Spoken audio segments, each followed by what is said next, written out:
ñi fi teew ñëpp di nuyu kilifa yi fi teew yëpp di massawu coono ñi fi teew ñëpp naaj bi tàng na jataay bi yàgg na waaye kaddu yi ñuy yëkkati xëy na du gudd ndaxte kadduy cant la ak ngërëm. Je commencerai d'abord par saluer le sous-préfet de l'arrondissement de Ida Mouride, Pape Dieng, qui a bien voulu mettre à la tête de ce comité d'organisation son adjoint Alpha Mayoro, qui n'a ménagé aucun effort pour la bonne et parfaite organisation de cette activité que nous vivons à l'instant.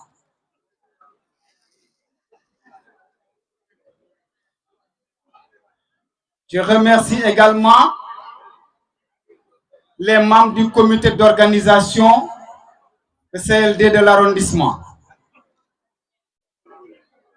Je salue également mon collègue maire, mon frère, le maire de Ida Mouride, El Hadj Mor Seck. Par la même occasion, notre papa, le maire de Fass Cekkeen, représenté par El Hadj Gaye, son adjoint au maire. Dans cette même ordre d'idées, je salue et remercie l'engagement, le soutien indéfectible pour cette organisation, notre sœur, l'honorable député Ndeye Awa Dieng.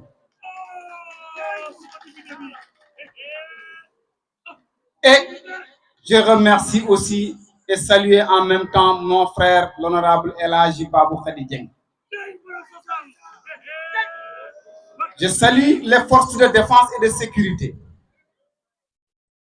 Le commandant de brigade de la gendarmerie de Koungheul, Mamadou Aw, représenté par le gendarme Diop et toute son équipe. Je remercie le service des eaux et forêts, dont le chef du secteur au niveau de l'arrondissement de Biteye est ici présent. Je remercie et je salue le président du comité des chefs de village de Saly Escale, de Ida Mouride et de Fass Cekkeen. Je salue et je remercie le conseil communal de la jeunesse de Saly Escale, le conseil communal de la jeunesse de Fass Cekkeen, le conseil communal de la jeunesse de Ida Mouride. Je salue notre papa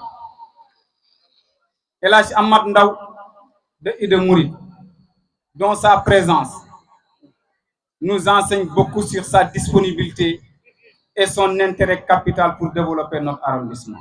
Góor gi ñoo ngi lay nuyu bu baax a baax. Je remercie tout le conseil municipal de Saly Escale. Je remercie tout le conseil municipal de Ida Mouride, le conseil municipal de Fass Cekkeen, nos différents adjoints au maire. Bu dee Saly nag dinaa leen remercier ñoom ñëpp, waaye dinaa remercier El Hadj Ibra Lom bu baax a baax. Ku ñàkk ki ñaan la, ku disponible la, ku nangul, te il a ma confiance totale. Noonu laa mën a wax ci Atta Seck, loolu laa mën a wax ci Ibrahima Sow, loolu laa mën a wax ci notre sœur Sunkar.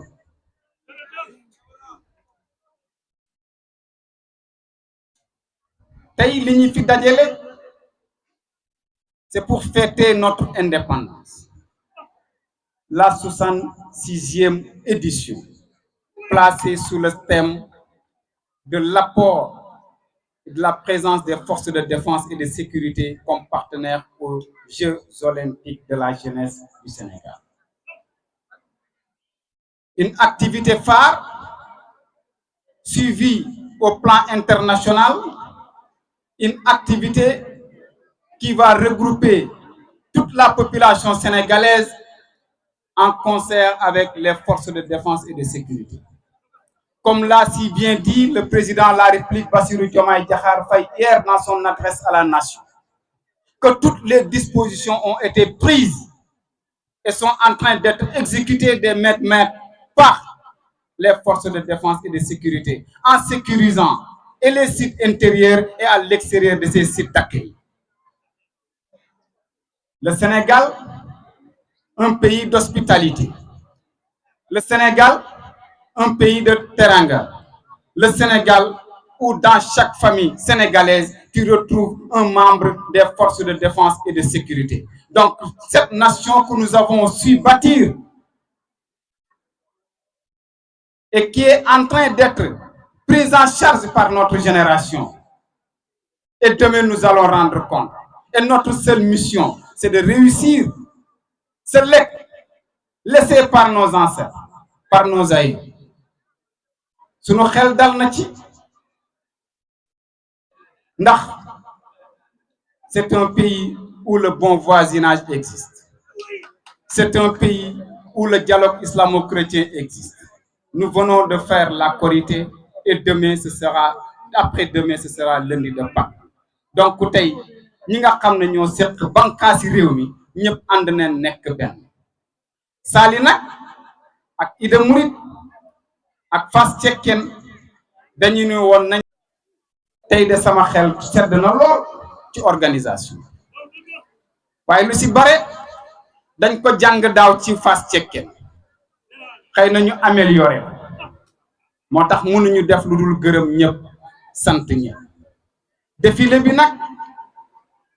ni ka Ndeye Awa waxee sànq baykat le gouvernement est en train de prendre des mesures très importantes pour que agriculteurs yi ñu gën leen mën a dooleel gën leen mën a jàpp mais dafa am lu Alaaji Gaye wax sànq ci intercommunalité. L'intercommunalité doit être vécue au niveau de Fass Cekkeen, de Saly Escale et de Ida Mouride. Mon frère Mor Seck me disait que tout à l'heure bi baykat yi di waxu ndox l'accès à l'eau mu ne ñun ñetti maire yi nañ waxtaan ak le sous-préfet fexe ba maire bu ci nekk génne ci budget ñu jënd suñu benn machine buy gas forage pour suñ population bu boobaa dootuñ ci xaar ku ñëw di ñu andil machine wala ku ñuy jox wala ku ñu dul jox bu ñu góorgóorloo ba jënd machine bi gas forage organisation biñ ciy def mooy weer wu jot machine bi yendu fanaan ci benn commune ka fa bëgg a gas forage ñu gasal bu boobaa duñ xaar leen. Man nag li ma ci mën a wax mooy danaa taaxirlu ba déwén bu ma ci amul ay retour positif Saly je m'engage à acheter cette machine là au bénéfice exclusif de la population ndaxte nag la souveraineté alimentaire on ne peut pas la réussir sans pour autant organiser les producteurs, les agriculteurs et pour en même temps créer des chaînes de valeur. Monsieur le sous-préfet ñoo ngi lay gërëm bu baax di la sant instruction yi nga joxe woon Alpha Mayoro Ndiaye matal na di gërëm bu baax la presse di gërëm bu baax comité d'organisation surtout la jeunesse de Saly ñëpp nekk benn mais daf si am Samba Gueye maa ngi lay gërëm bu baax mais yow sama frère yow ñoo bokk lépp te du fii leen ko bokkee woon di gërëm